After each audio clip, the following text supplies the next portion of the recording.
Yo, what's good everybody? This is Suheel with Feelgood Threads, and welcome back to part 2 of your ultimate guide to troubleshooting your airbrush. We're talking about the nozzle here.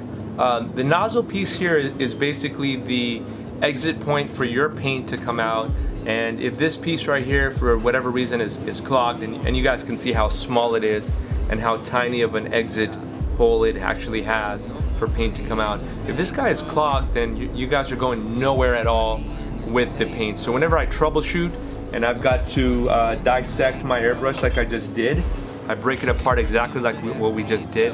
I will make sure that I dump all the paint out from the top first. Once I ensure that the paint is all dumped out, I'll add some airbrush cleaner. This is by Medea, this airbrush cleaner here. I'll take a Q-tip here. I'll clean out the complete bowl first, and that's when I will undo the whole front portion. And when you undo the front portion and you get to this little nozzle piece here, that's when I'll usually use one of these guys right here. And I think I've shown you guys this a million times, but I mean, just the way that it fits in to the nozzle here. This is a 0.35 nozzle. 0.35 is the ability of how far it spreads. 0.35 is generally a smaller spray in pattern versus something like a 0.5, which becomes a bigger nozzle, so it sprays wider. You don't want to oversaturate this area with acetone, and I'll tell you why. If you oversaturate it with acetone, this is the body of the actual airbrush. It has a lot of moving parts on the inside, and they all need to be lubricated with oil. Okay, I believe we have Super Lube. Let me grab Super Lube real quick. Alright guys, so we're back, and I actually found the Super Lube, and I believe this comes with the actual Iwata airbrush, but in case it doesn't, I'm sure you can get this from any like art supply store. Coast Airbrush, I'm sure, probably sells it as well, or if you looked online on Amazon or whatnot, you might be able to find this as well. So this shouldn't be too difficult to find, but let me show you guys what it does and how important it is. So we've already broken down this airbrush, and all I've got left here is the body of the actual airbrush. And what happens a lot of the times, I noticed that sometimes if you, for example, tilt the airbrush back, paint might actually fall into this body or the guts of the actual airbrush. What ends up happening with that is that paint will end up drying after you're done painting, and the trigger piece here will end up sometimes jamming. So if you have an issue where it's not smoothly falling back and coming back into place, it might be because you have paint on the inside of this. Okay, let me show you guys how to clean that. Now again, I've spoke to you guys about not saturating the inside area too much with acetone, because what it ends up doing is it'll dry out all of the O-rings that are on the inside of the airbrush, as well as it's just not good to have something that's like acetone that strips away paint. It'll also strip away oil, or at least attempt to. So we want to keep this area nicely lubricated, and that's exactly what this guy Super Lube does.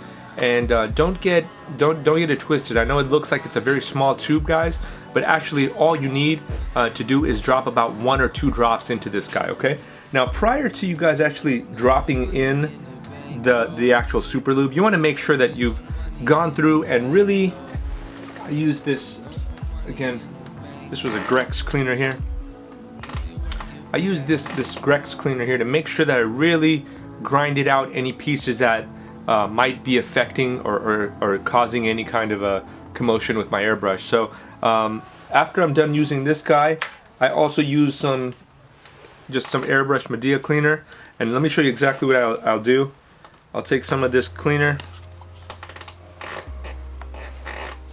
I'll just literally soak this enough to know for sure there's some cleaner on there, and I will go in and just kind of poke around in there, just like what Q-tips are used for. The intention of Q-tips is to clean out small, hard to find pieces or ear canals, whatever it might be, but they're to get into places that your hand definitely cannot get into. And so I'll show you guys. This was a fairly clean Q-tip here, and let's see what uncovers from me being lazy or from me just tipping the airbrush gun back. Check that out. That's a bunch of black gunk. Okay, now that's one round in. I've got a whole other side. So let me jump on that next. You're just trying to get into the body and loosen up any dirt that might have been there or any paint that might have dried, and you're just kind of trying to get this back into the factory shape that when you first got it if you had purchased it new. Anything that I can do to kind of clean that area out, that might be a good end point. I would never start at this point. I always start with, let's figure out troubleshooting in the beginning, which is usually this area in the front. Usually it's a nozzle issue is the most common problem. So even when you think that you have cleaned that nozzle over and over and over and it's completely clean, I highly recommend that you be able to take a look at this nozzle, and you should be able to see a clear light when you hold this up against the light, and it should be a little circle there. That gives you an indicator that you've done at least a decent enough job to see a hole there. That means paint can shoot out of there. Now whether that nozzle is clean completely, that might be a different situation. So again, if all of this fails, at the end of the day, I would recommend going back in and using a nice clean tool in order to clean this guy out one more time, okay? Guys, we are kind of showing you the body still, so let me show you some of the other things and techniques that you could use. You could use one of these little guys. You could kind of put into where the actual trigger piece is supposed to go, and just I don't really put any acetone or anything on there, but I do want to see if there's anything that comes out, because you don't want anything to disrupt the motion of the trigger. So here I'm looking at it, it looks fairly clean. I'm looking at it through the actual point where I'd put the trigger through, and it looks clean to me. So I'm good now. I feel comfortable with putting the trigger back in. But before I do that, guys, again, I am going to lubricate that section now, because I've already got it open, so you might as well make sure it's a nice smooth transition when you're finishing up. So I'm just putting, like I said, 2 drops in. I'm very gently looking in the light so I can make sure I don't oversaturate it with oil too. Remember guys, this goes a long way. A couple of drops is all it needs. Now I feel comfortable that's in there. Make sure you cap this guy back up. And I generally, guys, just for your reference, I generally don't go this deep into cleaning my airbrush every time. So this would be like a deep cleaning where I just want to make sure that, you know, we're making sure that the airbrush is maintained in the correct fashion. Now that I'm comfortable with that, let's go ahead and reinsert back in the trigger. And this is a little tricky, but once you start to understand how to put these guys in, I'm going to look for the back indentation piece that I was telling you guys about before. If you guys don't see it, this particular model does have a little indentation piece, so I know that goes to the back side. So I will hold that like this so I know that this is the back side, and I'll gently guide in this there's a little piece right here that's really easily mobile, so just make sure that you try to guide it in straight, okay? It shouldn't be at a bend like this. It should be guided in exactly from the top and then dropped right down below. So let me look for it again. I got my rear, and I'm looking, there's a small little hole there that you can clearly see that this goes into, and once I got it in, I should be able to depress it. Should be able to depress this guy here and feel it like that it's actually going down, and I could feel that it's in the slot it needs to be in. So now I know that that's in the right place. I'm gonna grab this guy here. This is the back piece that we spoke about in the beginning of the tutorial, and I'm gonna look for the front kind of like bullhorn, I guess you can call it, and I'll guide that to look for the indentation, and we're good. Now I know that this piece here is comfortably screwed all the way back in. I should be able to test this guy out now. Let's test him out. Let's see if when I pull it back, it should be able to smoothly come back without me touching it. See that? You'll be able to feel the tension, like it's almost like you're flicking a rubber band. So you should feel that tension, okay? So if you feel that, then you've put this guy in correctly. And now we're gonna jump back to the needle portion at the end. But before we put this in, I'm gonna show you how to clean out the front end.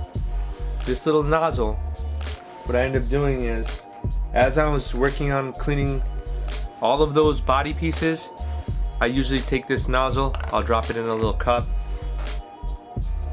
I'll take the front end cap, I'll drop it into the same cup. Those two things right there, I'll end up taking, where did it go? I'll end up taking this airbrush cleaner and just literally letting these two guys soak. See that? So while they soak, while I put these guys down to soak, let's finish talking about the airbrush. As the front end is just soaking in the Medea airbrush cleaner, I'm gonna talk to you guys about the front end that's open right now.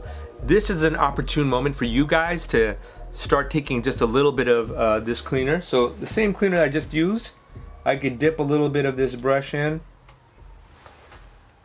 and I can start cleaning in this right here. See this? And this area here, there'll be gunk.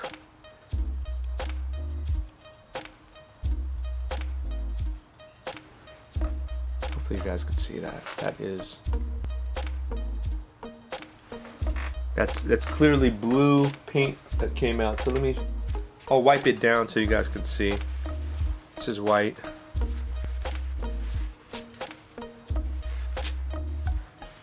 It's not a lot, but there's definitely some blue in there. So I continue to do that. So let me just continue to dip.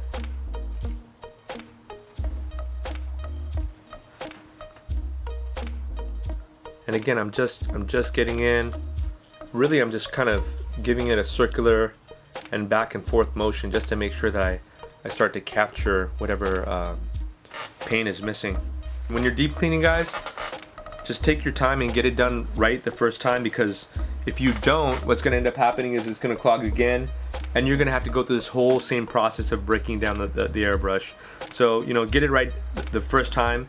It'll save you a lot. It'll save you a lot more time in the future. If you guys have any comments, please comment below. If you have questions, comment below. That's the only way I can help you guys out. All right, help me help you. Again, if you guys would like to check my workout, it's under shopfeelgood.com, or you guys can check us out on Instagram, and that's under @FeelGoodThreads. With that said, my name is Suheel with Feelgood Threads, and I'm out of here, guys. Peace.